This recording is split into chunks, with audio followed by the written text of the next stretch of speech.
quelque chose de très solide, lui a permis de s'aventurer dans une expérience très difficile, qui approche du changement de catégorie mentale, presque. Et il a plongé dans une autre culture aussi loin qu'il a pu aller, sans devenir fou. En gros, les peu de personnes qui se sont risquées à ça, il y en a, on les compte même pas sur les doigts de la main, il y en a un ou deux qui ont laissé des neurones. Bon, les autres n'ont pas pu aller si loin. Mais je pense vraiment que c'est son expérience de jésuite qui lui a permis, parce qu'il est resté solide, profondément, psychiquement solide. Et il a été très loin, et on en a beaucoup parlé, quelque chose s'est ouvert à un homme déjà d'ouverture, à d'autres images, à un autre temps aussi, enfin beaucoup de choses ont changé en lui à l'intérieur. Et ça lui a donné,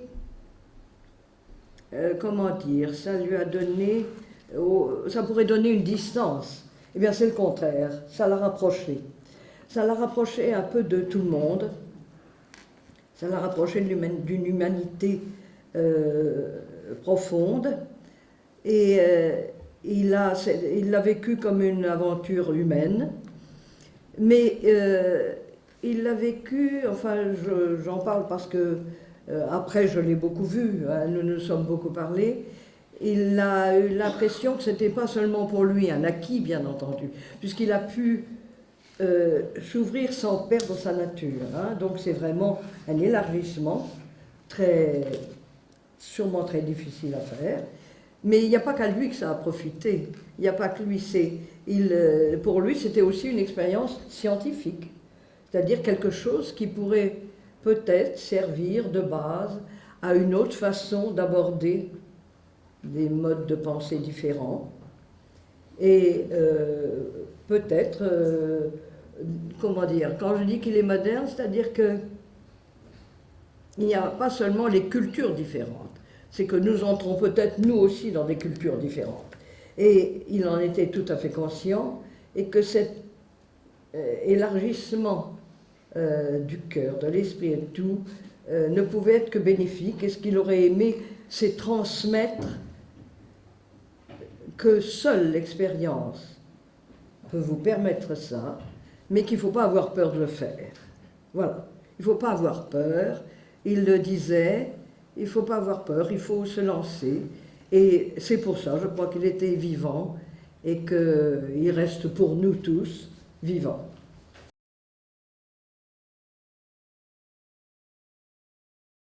Oh je commencerai par insister sur l'humour qui le caractérisait.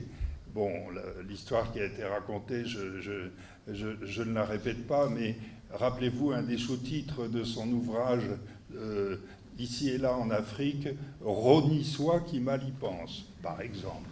Hein. Entre autres jeux de mots qu'il affectionnait. Et puis, ce qui me... Bon, on a beaucoup parlé, à chaque fois, oui, c'est le mot fidélité que je voudrais ajouter. Fidélité à son appartenance jésuite et fidélité à ses amitiés. Il ne passait jamais un séjour en France et à Paris sans me téléphoner, sans me faire signe, et on se voyait parfois plusieurs fois au cours de son séjour. J'ai eu l'immense chance de déjeuner avec lui lors de son dernier séjour. Malheureusement, je ne devinais pas à quel point sa fin était proche et je n'ai pas pu aller le voir à Lyon avant son départ. Voilà, c'est quelqu'un qui compte énormément dans mon parcours, qui m'a beaucoup aidé dans toutes les options personnelles et intellectuelles que j'ai pu prendre. Et je crois que la seule chose que je puisse faire, c'est de l'en remercier énormément. Je suis Camerounais d'origine Sava. Je n'ai pas une question proprement dite. Par contre, je pense que de tout le monde qui intervient, je suis aussi la seule personne qui n'a pas rencontré le père Eric. J'ai dû le voir une ou deux fois quand j'étais jeune, ça devait être au lycée de Bonamérique, comme ça, rapidement passant. Soi-disant, je voudrais quand même lui rendre hommage à l'homme, pour ce que j'ai entendu. Je ne l'ai pas beaucoup lu parce que je suis parti au civilisation et puis je me suis intéressé peu de la culture proprement dite, culture savane. Bon, au-delà de lui rendre hommage, je voudrais aussi apprécier, féliciter l'œuvre qu'il a dû écrire, parce que tout écrit culturel, notamment dans ce sens, on n'en connaît pas beaucoup, mais tout écrit va servir comme perspective d'éducation aux jeunes et aux générations futures. Par contre, je vais quand même poser une petite question qui vient cette fois-là d'une motivation profonde, le fait que je vienne de cette région et qu'on ait écouté quand on était jeune beaucoup de choses. Ma question s'adresse à tout le monde, parce que tout le monde le connaît bien, mais principalement à M. Dean Mandengue. Je voudrais savoir les motivations profondes de son admission, les motivations profondes, j'entends bien parce que vous me regardez bizarrement, et les éléments qui ont été déterminants à son entrée dans le milieu, dans l'Assemblée dont vous parlez, l'Assemblée subside. Je voudrais aussi aller un peu plus loin parce que de ce que je sache et de ce que j'ai toujours su et entendu quand j'étais petit, on n'entrait pas, la porte n'était pas ouverte, on n'entrait pas dans ces milieux comme on voulait. Je pense que c'était le milieu qui était réservé soit aux héritiers, soit aux désignés, soit alors aux personnes qui étaient héritiers, mais peut-être héritiers totalement indirects, mais héritiers quand même, pour ceux qui n'avaient pas d'héritiers qui pouvaient en désigner. Alors, à cette question-là, quelles sont les motivations profondes pour y entrer? J'attendrai vos réponses, mais j'aurais aussi une autre remarque à faire. Ce n'est pas une remarque, proprement dite. Monsieur Eric a siégé pendant longtemps. Vous avez dit 41 ans qu'il restait au Cameroun et certainement un bon moment qu'il a siégé dans ça. Est-ce qu'il a eu des précédents de personnes non initiées, non sawa, qui ont siégé dans ces assemblées? Et auquel cas, qui? Est-ce qu'aujourd'hui, est-ce qu'il y a d'autres personnes qui siègent, que les personnes soient camerounaises, françaises, américaines? Est-ce qu'il y a d'autres ou camerounaises, ou sawa même, mais qui ne sont pas dans la lignée, qui siègent aujourd'hui dans l'Assemblée? 6 jours avec des pêcheurs sur une île pratiquement où il n'y avait rien à manger que des poissons fumés et des miandeurs. Des miandeurs, de ceux qui ne connaissent pas, les miandeurs, c'est du manioc qui est cuit dans une feuille, une feuille ou de bananier. Et c'est quelque chose qu'on peut manger tout de suite après la cuisson. On peut le manger aussi le lendemain. Mais 2 ou 3 jours après, on ne peut plus manger ça. Eric a mangé ça parce que lorsque la pirogue part, elle revient avec les pêcheurs et leurs poissons. Bon. C'était pour pouvoir rencontrer Maman Engue, qui était l'une des rares survivantes de personnes qui connaissent bien le rite Djingu, c'est-à-dire qui ont eu des contacts pratiquement physiques avec ces divinités de l'eau. Bon. Et les pêcheurs, avant de partir, allaient chez cette dame pour qu'elle puisse leur prodiguer des conseils, les bénir pour qu'ils puissent revenir. Parce qu'il y a des pirogues qui chavirent, n'est-ce pas? Et c'est des pirogues qui allaient sur l'Atlantique. Bon. Et ça, c'est des choses que je n'ai pas souvenance de quelqu'un d'autre qui les a faites en dehors de l'île de Rony. Et des choses qui appartiennent à un autre peuple. Bon.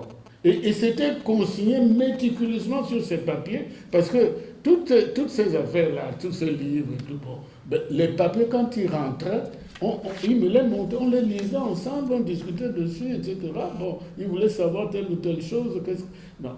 Je crois que c'est quelqu'un qui a payé de sa personne, n'est-ce pas, pouvoir recueillir une tradition, recueillir une culture et surtout permettre qu'elle puisse être diffusée.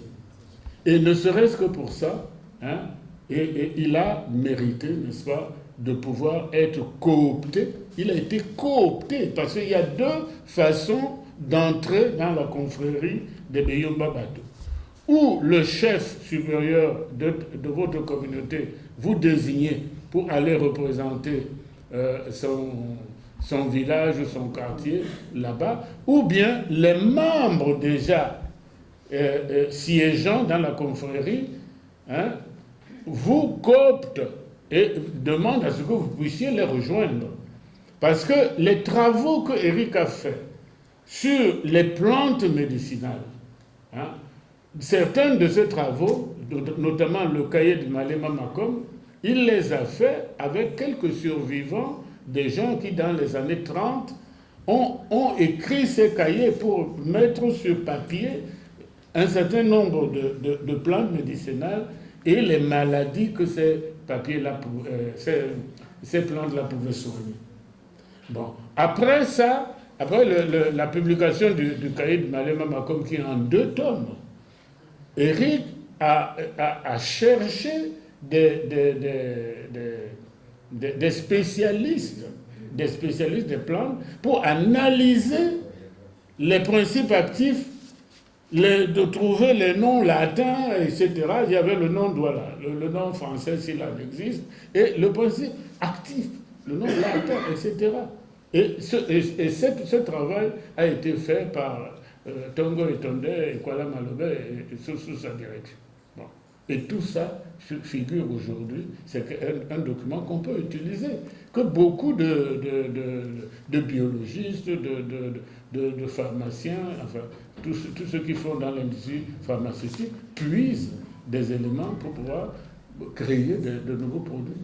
Donc, Éric de Rony, par ses travaux, par ses recherches, a acquis au sein de la communauté Sawa une notoriété qui a permis, n'est-ce pas, à ce collège des patriarches de le coopter pour devenir membre. On ne devient pas... Et bon, ça sera comme ça à l'avenir. Hein, si quelqu'un d'autre veut le devenir, qu'il soit français, anglais, bon, il faut qu'il fasse le parcours. Éric de Rony a fait un parcours initiatique. Il était initié. L'ouverture des yeux, c'est un parcours initiatique. Voilà. Donc, il remplit les conditions que vous avez posées. Être initié, il l'était. Notoriété, il l'avait. Cooptation, il l'a obtenue. J'ai fait confiance au peuple Sawa, les gens de Douala. Je ne suis pas de Douala moi-même. Il y a plusieurs groupes humains au Cameroun. Et aujourd'hui, je suis particulièrement heureux de voir autour de la table M. Din et le docteur Lolo, avec qui on se connaît bien, et qui ont adopté le père Éric de Rony. Alors sur ce point, je leur ai fait confiance, qu'ils puissent montrer au père Éric ce qu'il avait de meilleur dans leur culture, dans leur pratique de guérison, pas de sorcellerie. Guérison et sorcellerie, c'est 2 choses différentes. Et bon, ils l'ont adopté et j'ai été vraiment content et il leur a permis d'ouvrir leur culture à d'autres personnes et c'était vraiment une très bonne chose. Et là, bon, tout à l'heure, le père, M. Tin, a mis un petit bémol sur la façon dont on voulait forcer la tradition en initiant en passant le pouvoir, entre guillemets, à quelqu'un d'autre. Et là, ça montre en même temps certaines ambiguïtés et certaines limites qu'on ne peut pas, enfin, qu'il faut reconnaître, quoi. Je me souviens un jour, il a donné une conférence à Yaoundé, à la caisse de prévoyance sociale, disant qu'il avait une double vue. Et à la fin de la conférence, quelqu'un lui avait demandé, en fait, mon père, vous dites que vous voyez, mais qu'est-ce que vous voyez? Bon, là, la question s'est arrêtée là. On a beaucoup discuté. c'est pour dire bon, qu'il a certaines limites. Tout à l'heure, le docteur a signalé qu'il a essayé, qu'il a été chercheur, etc. Mais il est allé vraiment aussi loin que possible. C'est une expression qu'on a ajoutée aussi. Donc sur ce volet-là, j'ai été sécurisé, j'ai été confiant qu'il avait été adopté par les Sawa et il a fait un travail admirable qui nous a permis de voir vraiment beaucoup de choses dans cette culture admirable, dans la guérison. Et de l'autre volet de mon appréciation d'Éric, c'était la hiérarchie ecclésiastique. Et tout à l'heure, on a entendu le cardinal Toumi, parce que dans notre manière de faire jésuite, on ne doit pas aller on ne doit pas aller à contre-courant de ce que pense l'Église. Et là, le cardinal nous a rassuré que bon, on l'a toujours considéré comme un bon prêtre, comme quelqu'un qui était curieux, mais qui restait prêtre et jésuite. Et c'est ça qui m'a toujours sécurisé aussi. Et il a eu tout à l'heure, on a parlé de certains voyants, Marie-Lumière, de ces prophétesses qui souvent se lèvent dans des quartiers d'Afrique pour dire que vraiment, voilà.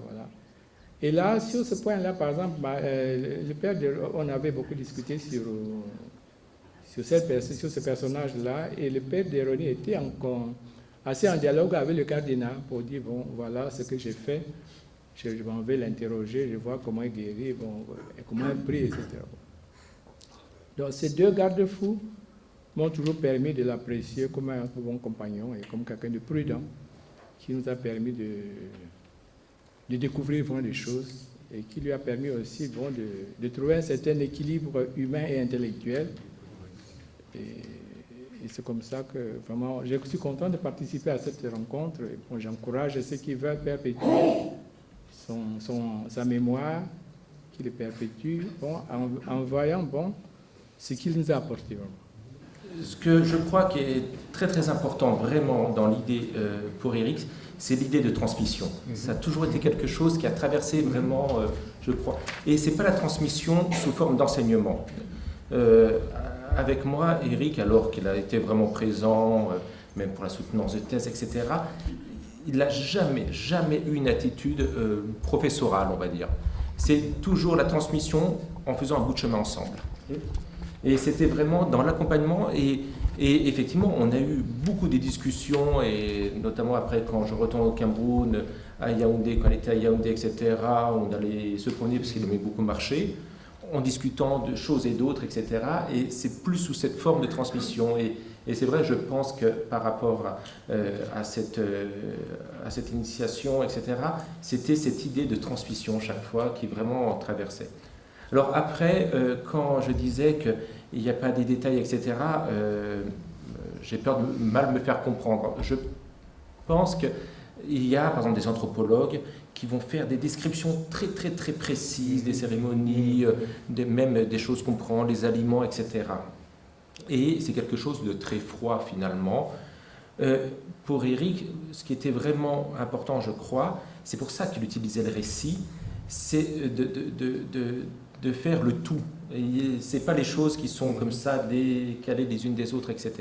Et c'est pour ça que le récit, il y a aussi bien le son que même on sent les choses, comment ça se passe. Et donc, il ne va pas rentrer dans le détail, je crois, je parle des livres.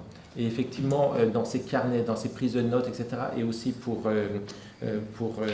les herbes, etc., et les écorces, c'est vraiment différent, parce que là, justement, il faisait une classification. Autrement, c'était vraiment toujours pour qu'on puisse s'imprégner nous-mêmes. En faisant les récits, en fait, c'est une transmission aussi, c'est une idée qui me vient vraiment à l'instant en parlant. Lorsqu'on lit les récits, on fait un bout de chemin aussi ensemble. Il n'enseigne pas dans ses récits, il ne donne pas des choses comme cela.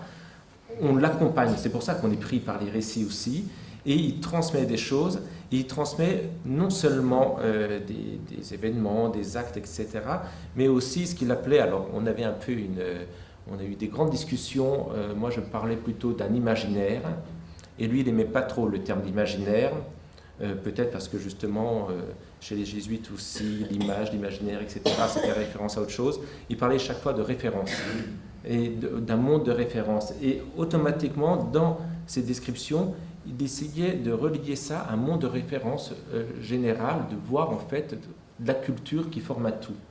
Et c'est pour cela que dans ces récits, je pense qu'il ne rentrait pas dans les détails des descriptions parce que ça tuait peut-être un peu le récit et cet accompagnement, c'est plus parce qu'il nous amenait dans un bout de chemin ensemble.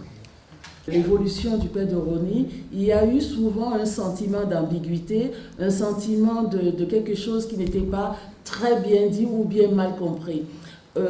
Ce que j'ai retenu du documentaire, c'est que lorsque le père de Rosny est arrivé au Cameroun et qu'il a commencé à comprendre, c'était à un moment précis, au moment du Concile du Vatican II, où les chrétiens, les jésuites se posaient la question de savoir si les autres, si les Africains pouvaient accéder de façon franche, je vais dire, à la religion chrétienne. Et